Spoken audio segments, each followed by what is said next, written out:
Welcome to the National University online class. Dear student, during this pandemic, I feel proud to be the part of this National University online video class lecture as a resource person. Please maintaining the health rules.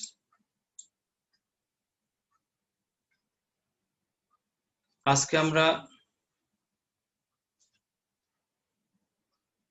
4 years BBA honours কোর্সের finance and banking বিভাগের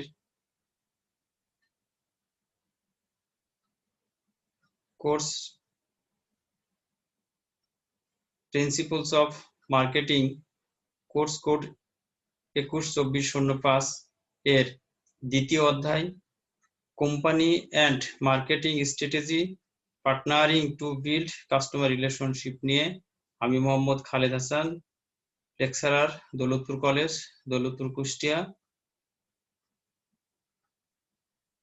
আলোচনা করব। প্রথমে আজকে আমরা যে বিষয়গুলো নিয়ে আলোচনা করব সেই বিষয়গুলো জানব। আমাদের লার্নিং আউটকাম, প্রথমে আমরা definition of strategic marketing planning নিয়ে আলোচনা করব।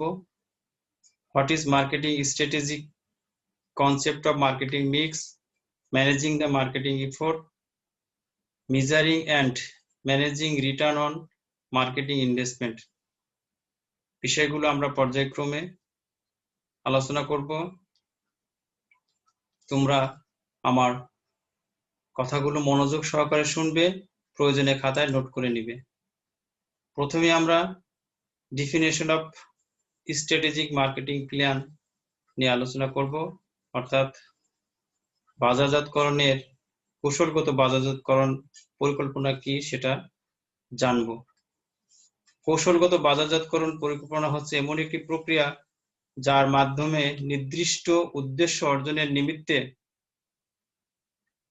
প্রতিষ্ঠানের লক্ষ্য ও সামর্থ্যের সাথে পরিবর্তনশীল বাজারজাতকরণ সুযোগগুলোকে কাজে লাগানো যায়। এটি কোম্পানির মিশন সংজ্ঞায়ন, বাজারমুখী উদ্দেশ্য নির্ধারণ, ব্যবসায় খাতের নকশা প্রণয়ন এবং কার্যভিত্তিক কৌশলসমূহের সমন্বয় সাধনের সাথে জড়িত। অর্থাৎ কৌশলগত বাজারজাতকরণ পরিকল্পনার মাধ্যমে কোম্পানি খুব সহজেই দীর্ঘমেয়াদী উদ্দেশ্য অর্জন করতে পারে। কৌশলগত বাজারজাতকরণ পরিকল্পনা সম্পর্কে Philip Kotler and Gary Armstrong যে সংজ্ঞা দিয়েছেন সেটা আমরা এখানে কোট করেছি। Strategic planning is the process of developing and maintaining a strategic fit between the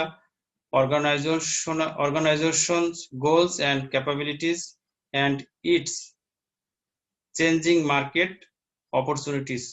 অর্থাৎ পরিবর্তনশীল বাজার সুযোগের সাথে চেঞ্জিং মার্কেট অপরচুনিটি এর সাথে প্রতিষ্ঠানের গোলস উদ্দেশ্য ও ক্যাপাবিলিটিস সামর্থ্যের কৌশলগত সমতা বিধান এবং সংরক্ষণের প্রক্রিয়াকে কৌশলগত পরিকল্পনা বলে। অর্থাৎ কৌশলগত পরিকল্পনা এর মধ্যে যে বিষয়গুলো থাকতে হবে বা এর মাধ্যমে যে বিষয়গুলো অর্জন করা যায় সেটা হচ্ছে যে কৌশলগত পরিকল্পনা হচ্ছে দীর্ঘমেয়াদী কর্মপন্থা। এর মাধ্যমে প্রতিষ্ঠানের মিশন ও উদ্দেশ্য নির্ধারণ করা যায়। এটি ব্যবসা খাতের নকশা প্রণয়নে সহায়তা করে, এটি কার্যভিত্তিক কৌশলসমূহের মধ্যে সমন্বয় সাধনে সহায়তা করে, সর্বোপরি পরিবর্তনশীল সুযোগগুলোকে খুব সহজেই সমতা বিধানের মাধ্যমে কাজে লাগানো যায়। এরপরে আমরা যেটি নিয়ে আলোচনা করব সেটি হলো মার্কেটিং স্ট্র্যাটেজি, বাজারজাতকরণ কৌশল। বাজারজাতকরণ কৌশল হচ্ছে সর্বোচ্চ ভ্যালু প্রদানের মাধ্যমে ভোক্তাদের সন্তুষ্টি অর্জনের উদ্দেশ্যে বাজারজাতকরণ কর্মকাণ্ডের বিশ্লেষণ, পরিকল্পনা প্রণয়ন, বাস্তবায়ন ও নিয়ন্ত্রণকে বাজারজাতকরণ কৌশল বলে। যে যে যে কোম্পানি যত সহজেই বা সুন্দরভাবে বাজারজাতকরণ কর্মকাণ্ডের মধ্যে বাজারজাতকরণ কর্মকাণ্ডের বিশ্লেষণ, পরিকল্পনা প্রণয়ন, বাস্তবায়ন ও নিয়ন্ত্রণকে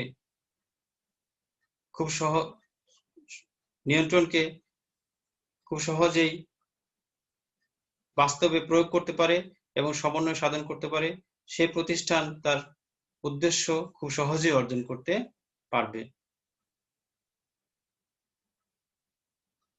মার্কেটিং স্ট্র্যাটেজি, বাজারজাতকরণ কৌশল সম্বন্ধে Philip Kotler and Gary Armstrong যে সংজ্ঞা দিয়েছেন সেটি হলো, marketing strategy is the logic by which the business unit hopes to create customer value and achieve profitable customer relationship।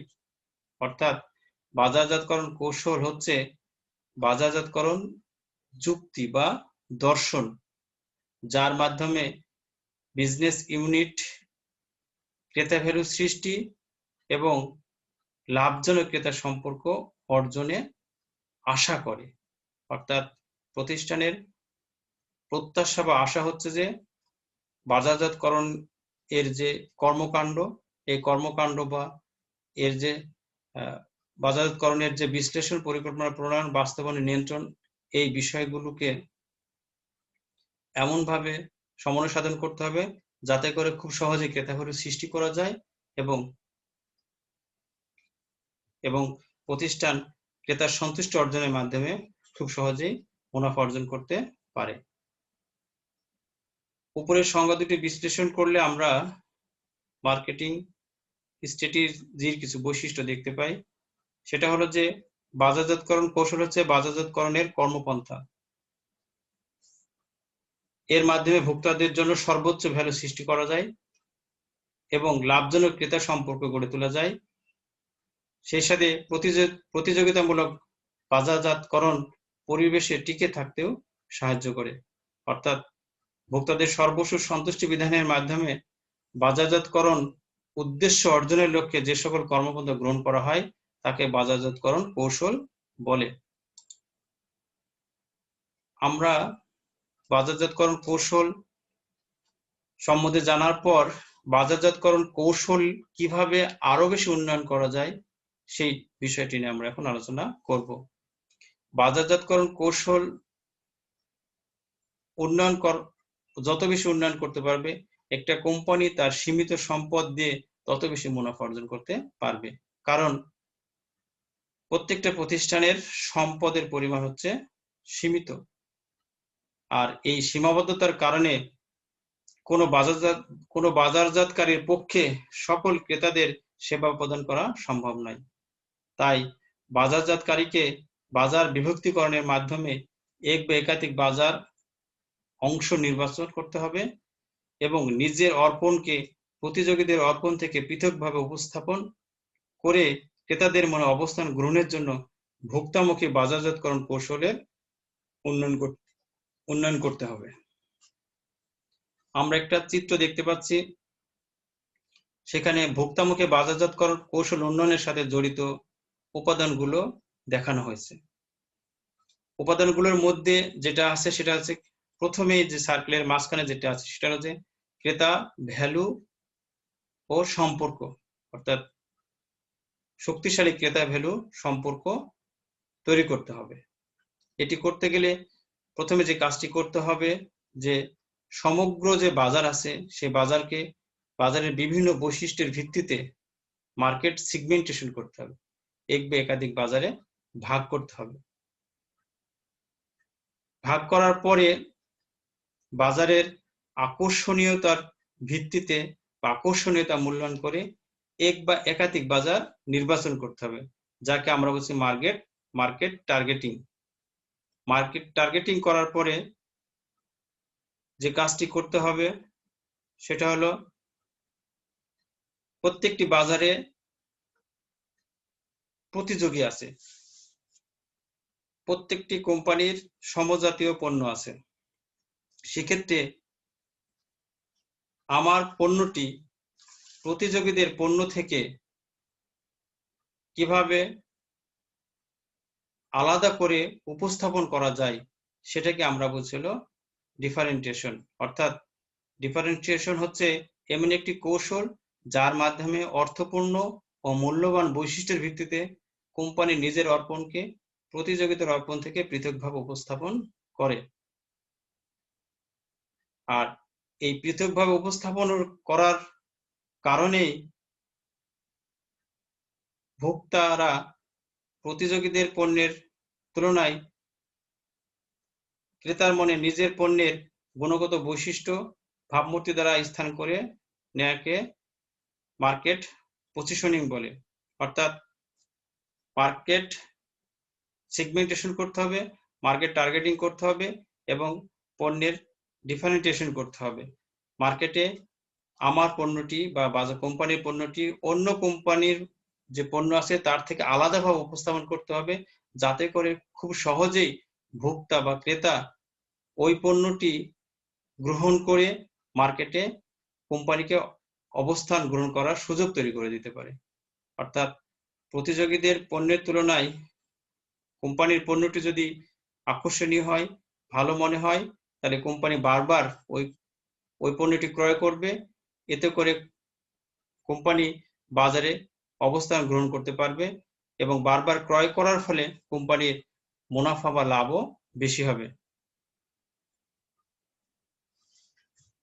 তাহলে বাজারজাতকরণ কৌশলের উন্নয়ন করতে গেলে আমার এই চারটা কাজ এর মধ্যে সুষ্ঠু সমন্বয় সাধন করে কিভাবে ভোক্তার সন্তুষ্টি অর্জন করা যায়, সেই অর্জন করার জন্য যে কর্মপন্থা তৈরি করতে হবে, সেই কর্মপন্থার প্রতিনিয়ত পরিবর্তনের ফলে কর্মপন্থার আরো কিভাবে উন্নয়ন করা যায়, সে উন্নয়ন করাকেই আমরা বলছিল বাজারজাতকরণ কৌশলের উন্নয়ন।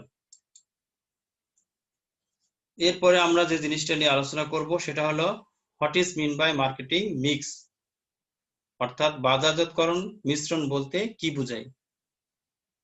অধ্যাপক নেল এস বোর্ডেন সর্বপ্রথম 1950 সালে মার্কেটিং মিক্স পরিভাষাটি ব্যবহার করেন।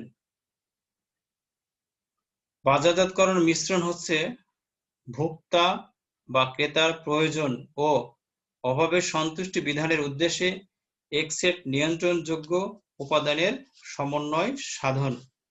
অর্থাৎ বাজারের যে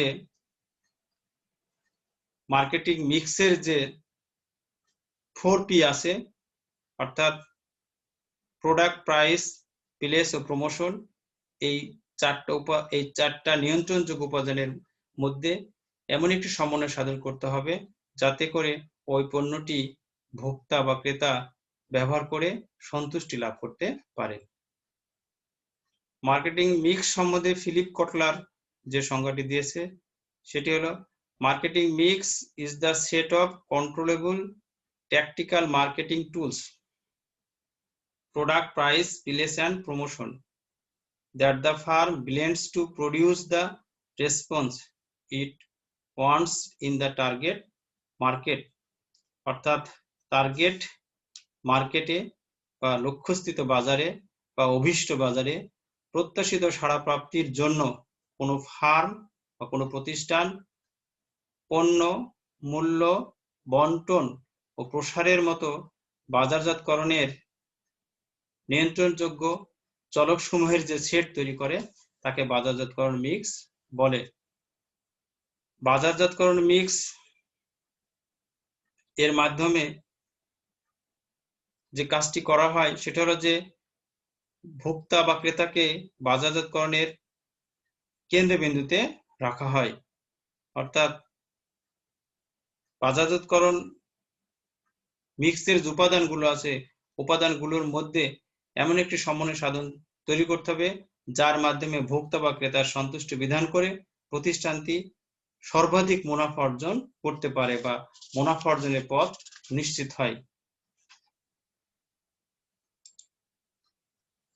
এরপরে আমরা যে বিষয়টা নিয়ে আলোচনা করব সেটি হলো এলিমেন্টস অফ মার্কেটিং মিক্স, বাজারজাতকরণ মিশ্রণের উপাদানসমূহ। আমরা চিত্রে দেখতে পাচ্ছি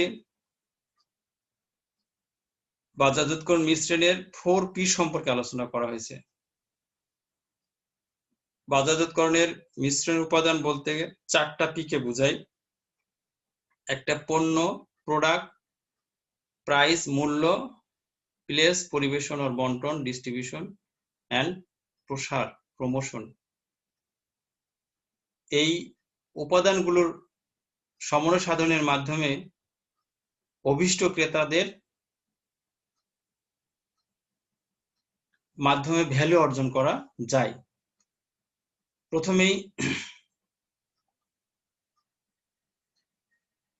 প্রথমেই আছে পণ্য। পণ্যের ভিতরে পণ্যের বিভিন্ন উপাদান দেওয়া আছে, যেমন বৈচিত্র্যতা, গুণগত মান, ডিজাইন, বৈশিষ্ট্য, ব্র্যান্ড নেম, মোড়কীকরণ। মূল্যের ভিতরে দেওয়া আছে তালিকা মূল্য, বাটা, ছাড়, পরিশোধের সময়। পরিবেশনের মধ্যে আছে বিভিন্ন প্রণালী সমূহ, কাভারেজ, সংগ্রহ, অবস্থান, মজুত পণ্য, পরিবহন। এবং প্রসারের মধ্যে আছে বিজ্ঞাপন, ব্যক্তিক বিক্রয়, বিক্রয় প্রসার, জনসংযোগ ও প্রত্যক্ষ বাজারজাতকরণ। তাহলে শুধু 4টা P না, 4টা P এর ভিতরে আরো অনেকগুলো উপাদান আছে। সেই উপাদানগুলো সমন্বয়কে আমরা বলছিল বাজারজাতকরণ মিশ্রণ। আমরা বাজারজাতকরণ মিশ্রণের উপাদানগুলো সম্পর্কে আরেকটু বিস্তারিত জানবো। প্রথমেই আছে product. Product means the goods and services combination the company offers to the target market. পণ্য হচ্ছে দ্রব্য ও সেবার সমষ্টি যা কোম্পানি লক্ষ্যস্থিত বাজারে অফার করে, প্রদান করে। অর্থাৎ পণ্য হচ্ছে ভোক্তা ও ক্রেতার প্রয়োজন, অভাব ও চাহিদা মেটাতে সক্ষম এমন যা কিছু বাজারে উপস্থাপন করা হয় বা বাজারে আছে সেগুলোকে আমরা পণ্য বলি। পণ্য দৃশ্যমানও হতে পারে, আবার অদৃশ্যমানও হতে পারে। যেমন বই, খাতা, কলম দৃশ্যমান পণ্য, ঠিক করোনাকালীন সময়ে স্বাস্থ্য সেবা যারা দিয়ে যাচ্ছে এটা অদৃশ্যমান পণ্য। পণ্য বাজারজাতকরণের মূল উপাদান বা মুখ্য উপাদান। পণ্যের ভিতরে যে আরো উপাদানগুলো আছে সেটা আমরা দেখব। প্রথমে আছে ভ্যারাইটি বা বৈচিত্র্যতা। সকল ভোক্তা ও ক্রেতার প্রয়োজন, রুচি, পছন্দ, অভাব, চাহিদা এক এক রকম। এক একজনের পছন্দ এক এক রকম, এক একজনের চাহিদা এক এক রকম। তাই সকল শ্রেণীর ভোক্তা ও ক্রেতার সন্তুষ্টি বিধান করার জন্য কোম্পানিকে অবশ্যই বিভিন্ন ধরনের পণ্য বাজারে ছাড়তে হবে বা পণ্যের ভিতরে বৈচিত্র্যতা তৈরি করতে হবে। এরপরে আছে কোয়ালিটি, গুণগত মান। গুণগত মান ভোক্তা ও ক্রেতার প্রয়োজন মেটানোর সামর্থ্য নির্ভর করে পণ্যের গুণগত মানের উপর। অর্থাৎ পণ্যটি ক্রেতা ক্রয় করার পরে সে পণ্য থেকে যদি সে তার প্রয়োজন মেটাতে সক্ষম না হয় তাহলে সে পণ্যটি সে আর কখনোই ক্রয় করবে না। তাই পণ্যের গুণগত মান অবশ্যই ভোক্তাদের সন্তুষ্টি বিধানে সক্ষম হতে হবে। এরপরে আছে ডিজাইন, নকশা। ভোক্তার পণ্য পছন্দের সময় ওই পণ্যের ডিজাইনের উপরে সবচেয়ে বেশি গুরুত্ব দিয়ে থাকে। ভোক্তা একটা পণ্য বিভিন্ন নতুন ডিজাইনের পণ্যের প্রতি বেশি আকৃষ্ট হয়ে থাকে। তাই পণ্যটি অবশ্যই আধুনিক হতে হবে, আকর্ষণীয় হতে হবে, সুন্দর হতে হবে ও মনোলোভা হতে হবে। এরপরে আছে ফিচার্স, বৈশিষ্ট্য। পণ্য উৎপাদনে ব্যবহৃত প্রযুক্তি, কাঁচামাল, রং, ফিনিশিং, আকার আকৃতি ইত্যাদি পণ্যের বৈশিষ্ট্য নির্দেশ করে। বাজারজাতকারী ভোক্তাদের প্রয়োজন ও পছন্দের প্রতি লক্ষ্য রেখে নতুন নতুন বৈশিষ্ট্য পণ্যের ভিতরে সংযুক্ত করতে হবে। এরপর আছে ব্র্যান্ড নেম।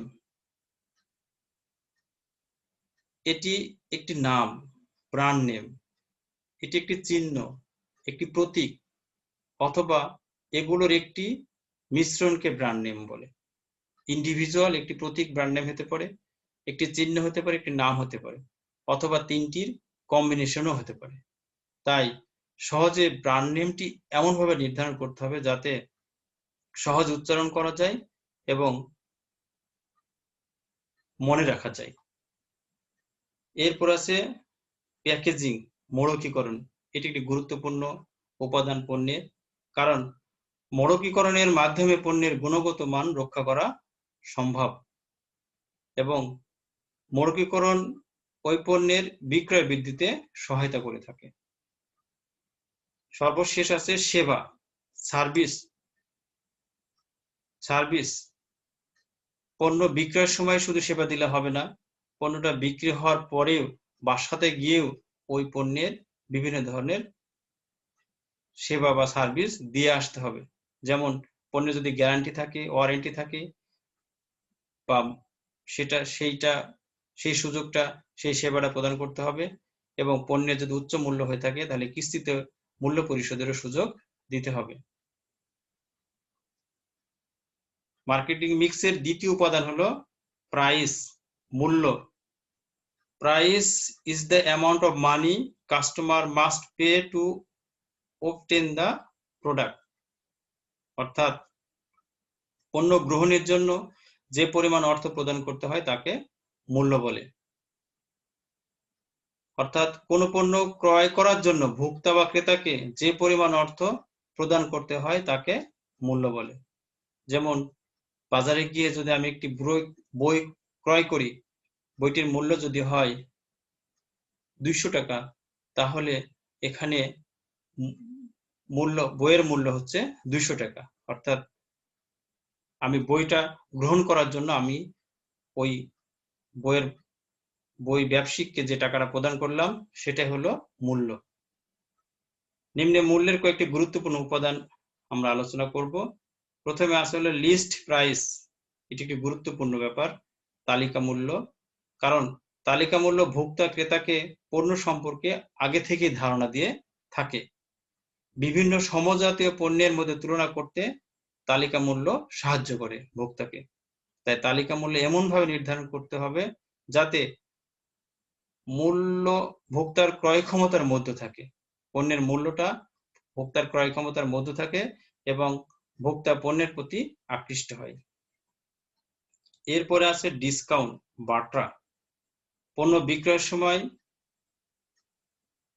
পণ্যের প্যাকেট বা লেবেলের উপর লিখিত মূল্য অপেক্ষা যতটুকু কম নেওয়া হয় তাকেই বাট্রা বলে। অর্থাৎ পণ্যের গায়ে যদি লেখা থাকে 100 টাকা, পরিশোধ করতে হয় যদি 90 টাকা, তাহলে 10 টাকা হচ্ছে বাটা।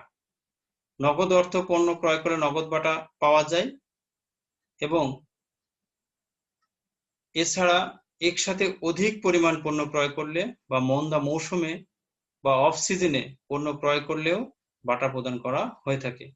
ভোক্তা বা ক্রেতার প্রত্যাশা অনুযায়ী বাটা প্রদান করলে তারা পণ্য ক্রয়ে খুব বেশি আকৃষ্ট হয়ে থাকে। এরপরে আছে অ্যালাউন্স, মানে ছাড়।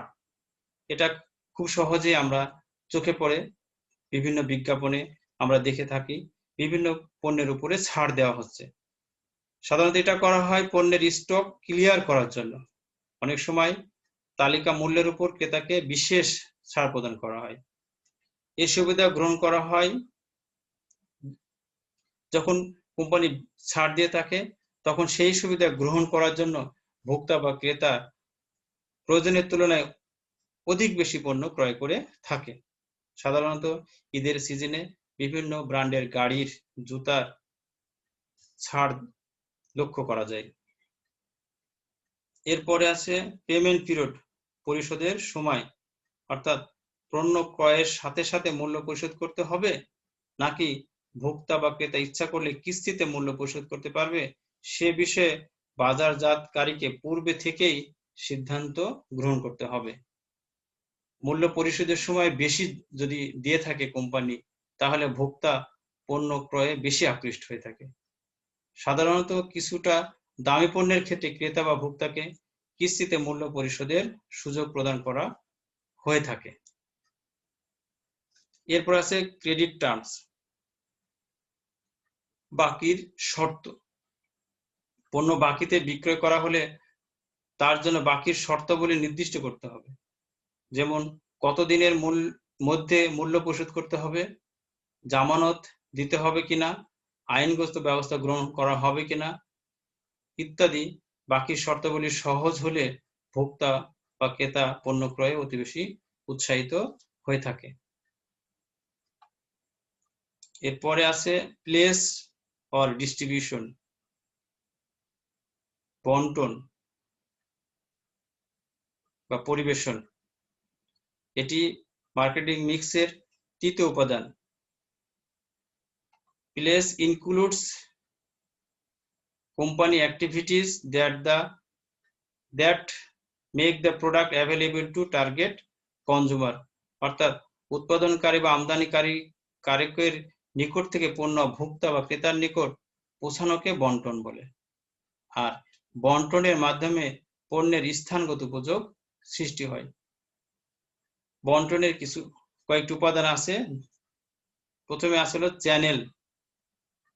চ্যানেল হচ্ছে যথাসময়ে যথাস্থানে যথাযথ পণ্যটি পৌঁছে দেওয়ার জন্য এক বা একাধিক চ্যানেল কোম্পানি ব্যবহার করে থাকে। এই চ্যানেলগুলো যত সহজ হবে, ভোক্তা বা ক্রেতা পণ্যটি তত সহজেই পেয়ে থাকে। তাই চ্যানেল একটি গুরুত্বপূর্ণ উপাদান প্লেস বা বন্টনের। এরপর আছে কাভারেজ। পণ্যটি যে পণ্যটি উৎপাদন করা হচ্ছে সেই পণ্যটি সকল ক্রেতাকে কাভারেজ করছে কিনা সেই বিষয়টা গুরুত্ব সহকারে দেখতে হবে। তারপর আছে হলো অ্যাসর্টমেন্ট, মানে সংগ্রহ। অনেক কোম্পানি আছে নিজেরা পণ্য উৎপাদন না করে বিভিন্ন কোম্পানির কাছ থেকে পণ্য সংগ্রহ করে পরবর্তীতে ভোক্তা বা ক্রেতার নিকট সেই পণ্যটা আবার বন্টন করে থাকে। তাই বাজারজাতকারীকে পণ্যের সংগ্রহ বা সমাবেশের ক্ষেত্রে ভোক্তার পছন্দকে খুব বেশি গুরুত্ব দিতে হবে। অবস্থান, লোকেশন বা অবস্থান হচ্ছে ভোক্তা বা ক্রেতারা কোন জায়গা থেকে পণ্যটা ক্রয় করতে ইচ্ছুক বা ভোক্তাদের অবস্থান কোথায় তা জেনে তার জন্য সুবিধাজনক স্থানে পণ্যটি পৌঁছে দিতে হবে বা পণ্যটি তার কাছে বিক্রয় করতে হবে। এই জন্য লোকেশন এই বিষয়টি গুরুত্ব সহকারে দেখতে হবে। ইনভেন্টরি হচ্ছে মজুত পণ্য যা বিক্রয়ের উদ্দেশ্যে জমাকৃত করে রাখা হয়। বাজারজাতকারীকে প্রতিষ্ঠানের সুনাম, বিশ্বস্ততা ও বজায় ধরে রাখার জন্য অবশ্যই আগে থেকে পর্যাপ্ত পরিমাণ পণ্য মজুত রাখতে হয়। সর্বশেষ ট্রান্সপোর্টেশন, মানে পরিবহন। এটা একটি গুরুত্বপূর্ণ ব্যাপার, কারণ পণ্য বন্টনের সাথে ট্রান্সপোর্টেশনের একটা ঘনিষ্ঠ সম্পর্ক রয়েছে। পণ্যের প্রকৃতি, চাহিদা, ব্যয় ও পরিবহনের প্রাপ্যতা ইত্যাদি উপাদান বিবেচনা করে পরিবহন মাধ্যম আগে থেকেই নির্বাচন করে রাখতে হবে। এরপরে আছে প্রমোশন, মার্কেটিং মিক্সের চতুর্থ উপাদান promotion. Promotion means activities that communicate the merits of the product, persuade target customer to buy it, অর্থাৎ পণ্য সম্পর্কিত তথ্য ভোক্তা বা ক্রেতাকে অবহিত করে উক্ত পণ্য ক্রয়ে তাদেরকে আগ্রহী করে তোলাকেই আমরা বলছি হলো প্রসার বা প্রমোশন। প্রমোশনের ভিতরে যে উপাদানগুলো আছে সেটা হচ্ছে এই তথ্য বা সংবাদ ক্রেতার কাছে সহজে পৌঁছানোর জন্য এবং ওই পণ্যটি ক্রয় করে আগ্রহ করার জন্য যে উপাদানগুলো পালন করতে হয় তার মধ্যে প্রথমে আছে হলো অ্যাডভার্টাইজিং, বিজ্ঞাপন। অর্থাৎ বিজ্ঞাপন হচ্ছে আমরা টিভিতে বা বিভিন্ন চ্যানেলের মাধ্যমে এখন বিজ্ঞাপন খুব সহজেই চোখে পড়ে। এই বিজ্ঞাপন যত বেশি আকর্ষণীয় হবে, যত বেশি প্রদান করা হবে, সবার কাছে অ্যাভেলেবল হবে, ভোক্তা তত বেশি পণ্যটি গ্রহণ করবে। এরপর আছে পার্সোনাল সেলিং, ব্যক্তিক বিক্রয়। অর্থাৎ অনেক সময় বিক্রয়কর্মী সরাসরি ভোক্তা বা ক্রেতাদের সামনে উপস্থিতি হয়ে পণ্য সম্পর্কিত তথ্য উপস্থাপন করে এবং পণ্যটি তার কাছে বিক্রয় করে থাকে। বিক্রয় প্রসার, সেলস প্রমোশন যেটা বলছে, সেলস প্রমোশন, বিক্রয় প্রসার। বিক্রয় প্রসার হচ্ছে স্বল্পমেয়াদী প্রণোদনা যা পণ্যের প্রতি ভোক্তা বা ক্রেতাদের তাৎক্ষণিক দৃষ্টি আকর্ষণ করে বা পণ্য ক্রয়ে আগ্রহী করে তোলে। যেমন বিনামূল্যে নমুনা পণ্য বিতরণ করে থাকে, অনেক সময় আমরা দেখি বিনামূল্যে নমুনা পণ্য বিতরণ করে, এবং কুপন বা মূল্য হ্রাস, লটারি, শুভেচ্ছা জ্ঞাপন ইত্যাদি বিভিন্ন ধরনের সুযোগ দিয়ে থাকে। এরপর আছে পাবলিক রিলেশন, গণসংযোগ যেটা বলছে বা জনসংযোগ, এটা গুরুত্বপূর্ণ একটি ব্যাপার। কোনো বাজারজাতকারী প্রতিষ্ঠান ওই প্রতিষ্ঠানের পণ্যের প্রতি ভোক্তা বা ক্রেতা বা জনসাধারণের অনুকূল ধারণা সৃষ্টি বা বজায় রাখা এবং প্রতিকূল গুজব ও গল্প ও ঘটনা মোকাবেলা করার জন্য যে প্রসারমূলক কর্মসূচি গ্রহণ করে তাকে জনসংযোগ বলে। এরপর আছে ডাইরেক্ট মার্কেটিং, ক্রেতাদের সাথে সরাসরি যোগাযোগ করে পণ্য বিক্রয় করাকে আমরা বলছি ডাইরেক্ট মার্কেটিং। এটা সাধারণত এখন বর্তমান করোনাকালীন সময়ে অনেক বেশি হয়ে থাকে অনলাইন, যেটা আমরা অনলাইন মার্কেটিং এর মাধ্যমে করে থাকছি। সরাসরি ডাক মার্কেটিং এ এটা করা হয়ে থাকে অথবা ক্যাটালগ মার্কেটিং এর মাধ্যমে এটা করা হয়ে থাকে। আমরা এতক্ষণ বাজারজাতকরণের উপাদান নিয়ে বিস্তারিত আলোচনা করলাম। এরপরে দেখব যে যেটি আছে সেটা হলো যে why consumer R placed at the centre of the marketing mix. এটা গুরুত্বপূর্ণ একটা ব্যাপার। ভোক্তাদেরকে কেন বাজারজাতকরণ মিশ্রণের কেন্দ্রবিন্দুতে রাখা হয়? কারণ আমরা বাজারজাতকরণ উপাদানের যে আলোচনাগুলো শেষ করলাম, আলোচনাগুলোর মূল কেন্দ্রবিন্দু ছিল হচ্ছে ভোক্তা। কারণ ভোক্তা আকর্ষণ সৃষ্টি, ভোক্তার কাছে পণ্যটি বিক্রয় করার জন্য যত প্রণোদনা বা মার্কেটিং মিক্সের যে উপাদানগুলো আছে, উপাদানগুলোর সমন্বয় সাধন বা উপাদানগুলোকে আরো বেশি উন্নতি করে কিভাবে ভোক্তাকে সর্বোচ্চ সেবা প্রদান করা যায় সেই বিষয়টির কারণেই আমরা বলতে পারি যে ভোক্তাই হচ্ছে বাজারজাতকরণের মূল কেন্দ্রবিন্দুতে থাকবে। কারণ প্রতিযোগিতামূলক বাজারজাতকরণ কর্মকাণ্ডে সবকিছু ভোক্তাকে কেন্দ্র পরিচালিত হয়। তাই মনে করা হয় consumer is the king of market.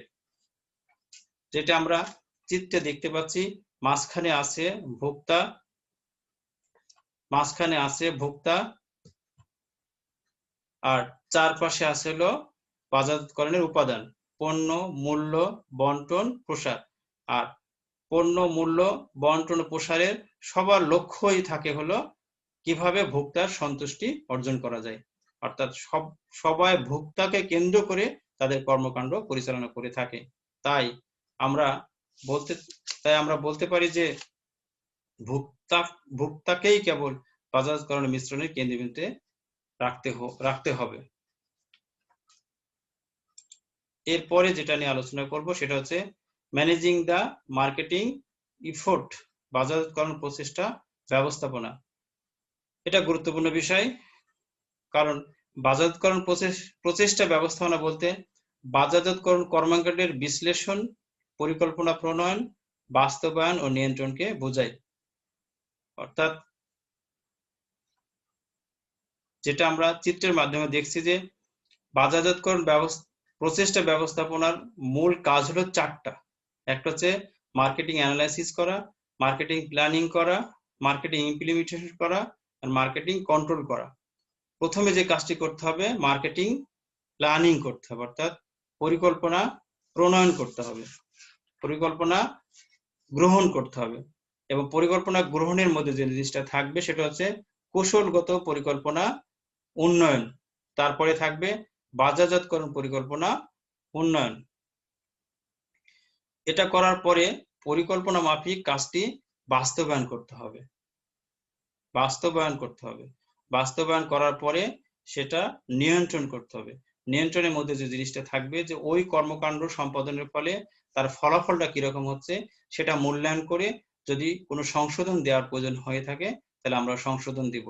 এই তিনটা কাজ সম্পূর্ণ করার পরে সর্বশেষ যে কাজটি করতে হয় সেটা হলো বাজারজাতকরণ বিশ্লেষণ, অর্থাৎ তথ্য সরবরাহ এবং অন্যান্য বাজারজাতকরণ কাজের মূল্যায়নে বাজারজাতকরণ বিশ্লেষণ সহায়তা করে থাকে।